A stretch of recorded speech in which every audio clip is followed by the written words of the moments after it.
اور ہم نے کتاب میں بنی اسرائیل سے کہہ دیا تھا کہ تم زمین میں 2 دفعہ فساد مچاؤ گے اور بڑی سرکشی کرو گے۔ پہلے وعدے کا وقت آیا تو ہم نے اپنے سخت لڑائی لڑنے والے بندے تم پر مسلط کر دیے، اور وہ شہروں کے اندر پھیل گئے، اور وہ وعدہ پورا ہو کر رہا۔ پھر ہم نے دوسری بار تم کو ان پر غلبہ دیا اور مال اور بیٹوں سے تمہاری مدد کی، اور تم کو جماعت کثیر بنا دیا۔ اگر تم نیکوکاری کرو گے تو اپنی جانوں کے لیے کرو گے، اور اگر اعمال بد کرو گے تو ان کا وبال بھی تمہاری ہی جانوں پر ہوگا۔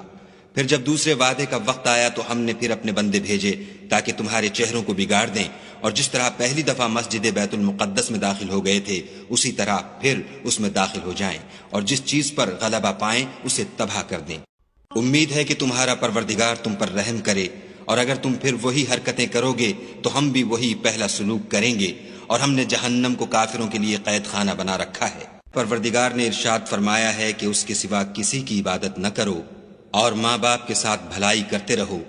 اگر ان میں سے ایک یا دونوں تمہارے سامنے بڑھاپے کو پہنچ جائیں تو ان کو اف تک نہ کہنا، اور نہ انہیں جھڑکنا، اور ان سے بات ادب کے ساتھ کرنا۔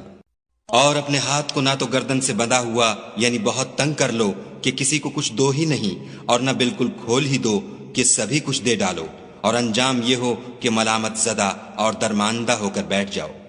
بے شک تمہارا پروردگار جس کی روزی چاہتا ہے فراخ کر دیتا ہے، اور جس کی روزی چاہتا ہے تنگ کر دیتا ہے۔ وہ اپنے بندوں سے خبردار ہے اور ان کو دیکھ رہا ہے۔ اور زمین پر اکڑ کر اور تن کر مت چل کہ تو زمین کو پھاڑ تو نہیں ڈالے گا، اور نہ لمبا ہو کر پہاڑوں کی چوٹی تک پہنچ جائے گا۔ ان سب عادتوں کی برائی تیرے پروردگار کے نزدیک بہت ناپسند ہے۔ اور میرے بندوں سے کہہ دو کہ لوگوں سے ایسی باتیں کہا کریں جو بہت پسندیدہ ہوں، کیونکہ شیطان بری باتوں سے ان میں فساد ڈلوا دیتا ہے۔ کچھ شک نہیں کہ شیطان انسان کا کھلا دشمن ہے۔